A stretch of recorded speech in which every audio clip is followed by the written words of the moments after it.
I wanted to show you, actually I dumped this out. So what happens, a couple things I'm going to change. I actually stopped on the way home and got this container for $4 at Walmart. And that is huge because you can, so look at those guys. Look at those guys sticking it out, looking for food. Damn. So the whole purpose of that is they open up and it looks like a big turd coming out.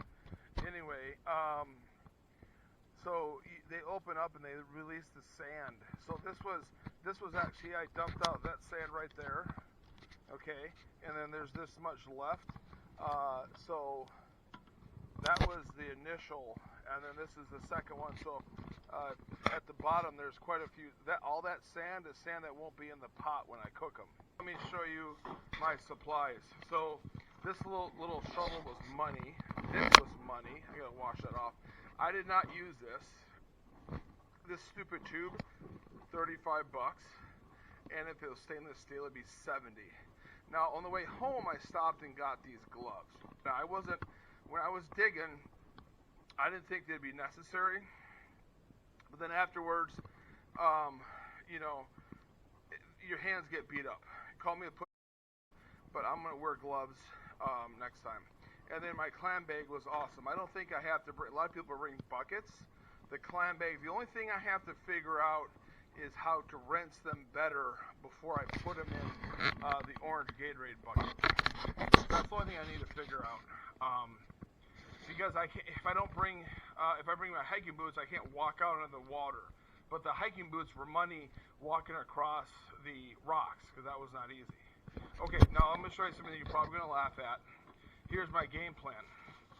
By the way, what I'm going to do with these right here, when I pick them, I'm going to rinse out my, I'm not going to put this on video. Oh, by the way, I'm going to also see what the little species I got was.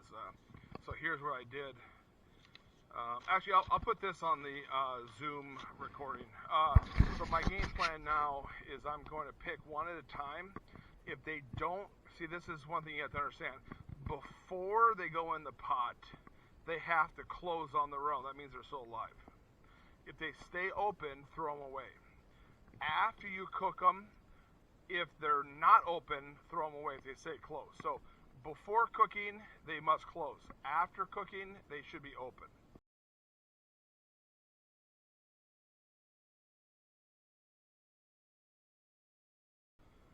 Otherwise, they haven't cooked thoroughly, and that's a risk of contamination. But my goal here, again, is to get the sand that they might have in the shell out.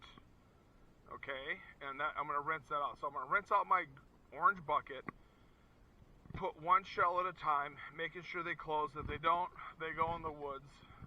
Okay? And then take that bucket to a huge pot, probably 2 or 3 different times. I'm going to boil them. Every one that is open, I'm going to, clams are really easy. If you never had a clam, you can take a spoon or a butter knife and just carve the meat part out. I'm going to slice it up, and then, and I don't know how long to boil for. I'm just going to Google that. I don't know, 10 minutes boiling? I don't know. I'm going to look that up. So here we go. This is where some of you might laugh. So knowing that I'm not a good cook, and I don't want to do my first ever catch, I don't want to mess up the whole pot. Okay, so what I did was I got New England clam chowder, chunky, and I got 4 of those, I think. So the reason I got clam chowder with the clams already in it is because I wanted that taste of a clam chowder. Then I got, so this is pretty much the same consistency as clam chowder without clams. So I'm going to put my clams in, so the ratio of clams to chowder should be about the same. I'm going to look up that ratio. Probably, I'm guessing 5 cups of clams. I don't know. I'm going to look that up. But I'm going to put all this in a pot, and then I'm going to put them in mason jars and freeze them. Okay? But my thinking is everything that's in a this is everything that's in clam chowder except the clams. which I'm going to put in myself. Okay, now I'm also going to take, I know some of you are laughing, okay, but I'm also going to, the reason I'm doing that, again, is I don't want to do the whole batch from scratch, okay, wasting, because I don't think I'm only going to go clamming once a year, because 40 clams, which end up being, there were a few dead ones after I put a few dead ones in the bag, and then I was a little bit, I was over 10 pounds, so it's closer to 30. 30 clams is going to last me a long time, okay? I'm going to take 10 clams after I cook them, and I'm going to vacuum seal them. I'm going to freeze them. Then when I'm ready to go get all the ingredients and do my own homemade clam chowder, when I'm ready for that, I'm going to do that. But for right now, most people won't see behind the scenes. So for right now, I'm just going to use those 4 items, my own clams, and a couple secret ingredients, and count that as my homemade, half homemade clam chowder.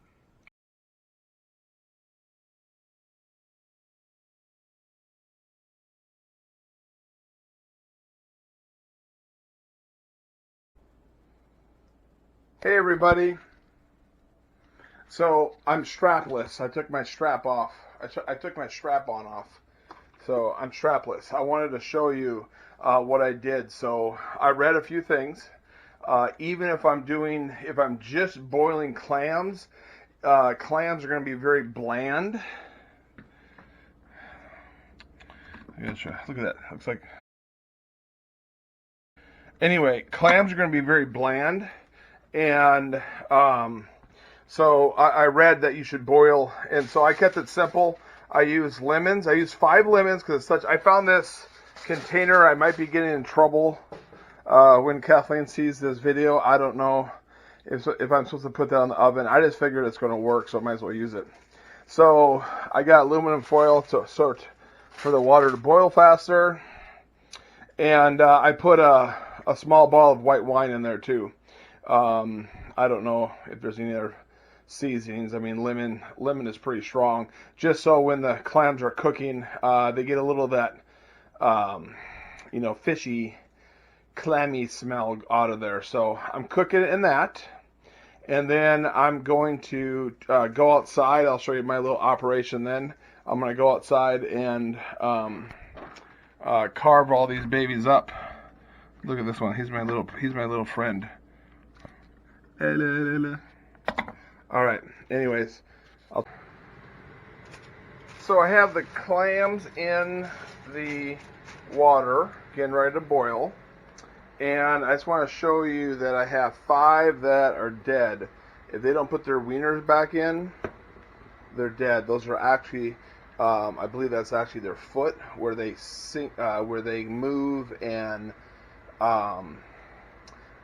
dig into the ground. So 5 are dead, and I'm not sure if that's normal or if I need to do a better job in transport. I'll have to look into that.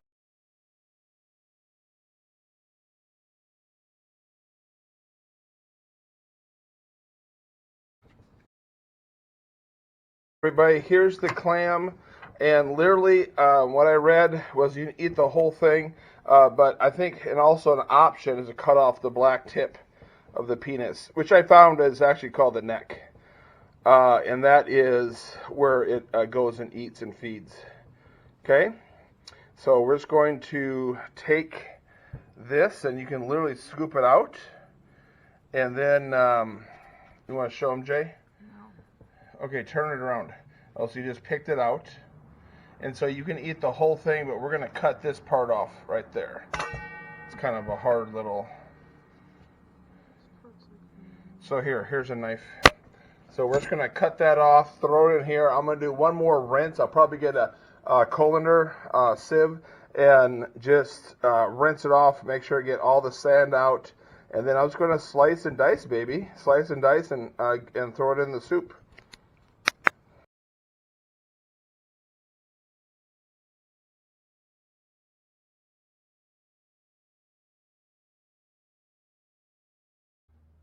All right, here we go. Here we go. Some people might be laughing. Some people will be like, he's a genius.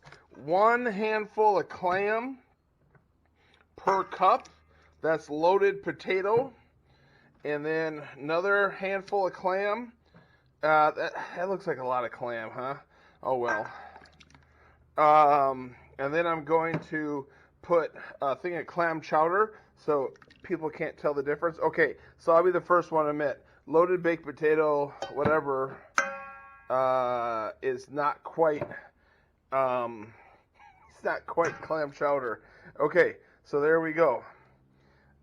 So this is my take. There's 2-2, and then I'm going to put another bowl. Maybe I'll fit those in there. So there's my clam chowder. I'm going to scoop the rest of that in there. I'm going to stir it around, and she's good to go. So some of you might be laughing. Other people will be like, he's a genius, which I know I am, because I know my limitations. I am going to take some of these clams, and I'm going to try from scratch a recipe. I'm going to use the Ivers, which is a famous restaurant chain out here in the West Coast. I don't know if it's just Washington or not. But I'm going to take Ivers' recipe for clam chowder, and I'm going to vacuum seal this. I'll probably freeze it. I don't know when I'm going to do it. I'll do it sometime. But yeah, so I like to eyeball things. That's my professional. No, it's turning white. You can't really tell. So Chef Ramsay might not agree with me. And I just realized I forgot to cut some of the bigger pieces up. Oh well. Kathleen's gonna be like, it's so you didn't cut it enough. So there's my Washington clam chowder. No longer that New England clam chowder. That's my Washington Big D's clam chowder. There we go. Not bad. I'm going to done. I didn't have to spend 3 hours cooking in the kitchen.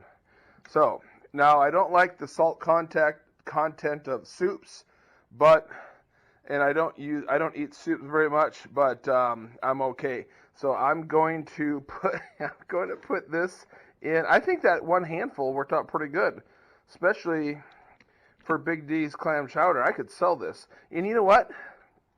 That white mixed in with the loaded baked potato pretty nicely. So one thing I didn't want to mess around with, hitting the right spices. So somebody has a recipe. The Progresso people and especially we know Chunky Campbell's, been around forever, already have the spices perfectly. So why mess with that, right? Yeah. So I'm going to try to make. So that looks like about 4 handfuls. So I'll have 2 handfuls left that I'm going to try and make my homemade clam chowder. But there you go. Big D's clam chowder from start to finish, 1 day. Booyah. 2 dudes and a gun, half clam. Peace out.